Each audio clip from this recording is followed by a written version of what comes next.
Welcome to Burning Bright, a weekly podcast presenting poetry and prose from Passenger. On this episode, 3 pieces from Passenger's brand new issue.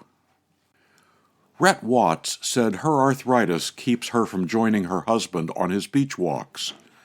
Here's her poem, At Slack Tide. It begins with the definition, the period of stillness just before the tide turns. Now that I no longer take walks, he brings me things, like the little green pine cone he found in the woods. It rests on my windowsill, a placeholder for all that is stunted and stunning. He puts his jacket on, and I say, "Carry me with you, here," my hand on his breast pocket. Smiling, he nods, then leaves. Returns with tokens of the world. A blue action figure fallen to the street. A nest blown from the eaves of a barn he thinks he'd like to own. A stone so smooth you could wear it in your shoe. Once when I was feeling utterly low, he had me close my eyes while he placed in my palm a knobbed whelk shell, washed up onto the local mudflats. Its salmon-colored insides opened me. At Slack Tide, Rhett Watts. She said, "I find it both delightful and somewhat disturbing that these writings, material artifacts, remnants of our ultimately ephemeral lives, will outlive us."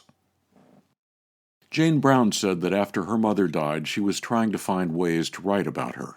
Suddenly, her mother's eyebrow popped into mind. Here's her left eyebrow. It raises, it cocks, it praises or mocks.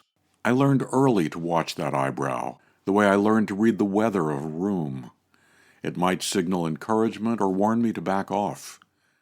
It told me whether she wanted Irish spaghetti or Spanish rice quickie for supper, whether she thought my new poem was nice, whether to dress my little brother in blue onesies or the yellow giraffe pajamas. The eyebrow was the last of her to go. Eyes closed, mouth slack. She moved between labored breathing and finally drifting mostly on a morphine float. But when my sister asked, "Are you hearing all the nice things we're saying about you?" up went the eyebrow, pleased. When one of the men she fondly called the gay dads visited from church, she managed smiles we hadn't roused for days. "What are we?" my brother asked. "Chopped liver?" Up it cocked, a well-timed laugh. It was how she answered yes to sips of apple juice, a sponge of water on her lips. When I tried to feed rice pudding from a spoon and said, "My kids have told me I'm terrible at this," the eyebrows rose in arch agreement. Her eyes popped open for a moment once, and the eyebrow frowned and furrowed to find she wasn't done. "I have to get this over with, to make the movie stop," she said. When the eyebrow finally was still, it told me she was gone. Her left eyebrow, Jayne Brown. Patrick J. Murphy retired right when the pandemic struck. He said, "COVID-19 confined me to my house, trapped in what had become a new environment. I began to appreciate the time I had to observe and think and write." Here's an excerpt from his short story, This Bank and Shoal of Time. "Would you like to get married?" I asked. She smiled. "So, Brad Pitt called at last. I was beginning to lose hope." I waited, giving her my long-suffering expression. "Are you serious?" she finally asked, her face growing somber, uncertain, the lines around her mouth deepening, her eyes narrowing and seeming more intense somehow. It was adorable.